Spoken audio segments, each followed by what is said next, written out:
in the village of Attica. And my wife and I rent, I live on a small salary, about $20,000, $25,000 a year. And my family's fortunate to have health coverage, but being coverage only part of the problem for us.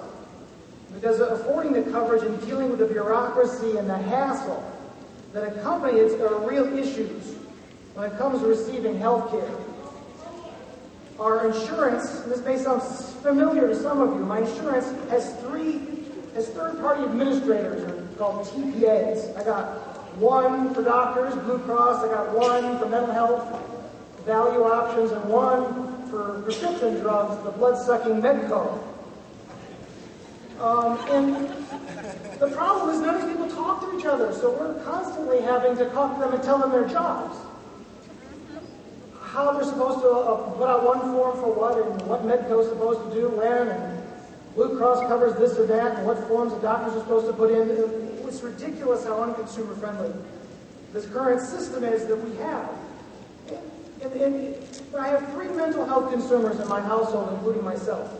And in last year alone, we spent $5,000 out of pocket at $500 deductibles and high co-pays and an 80-20 plan where we got to pay 80% of our insurance is paid for.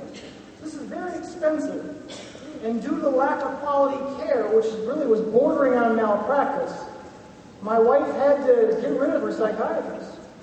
The guy almost killed her. And why? Because we're on value options. So we get whoever's left to be our providers for mental health coverage. We don't get a choice of quality, we get a choice of garbage. And that's the garbage they're willing to pay for. And this is the sort of system that we're having to deal with. And by contrast, when I was on Family Health Care Plus years ago, everything got covered. Everything was covered. So we need a universal health care system in New York State that guarantees coverage for everybody, with benefits that all of us can use, not some of us. If we did a little poll in here, we have as many different health care plans as there were people sitting in this room. This has to stop. It has to be affordable for both business and individuals that allows all of us to have access to any doctor or any specialization whenever we need it, and not just the junk. Thank you.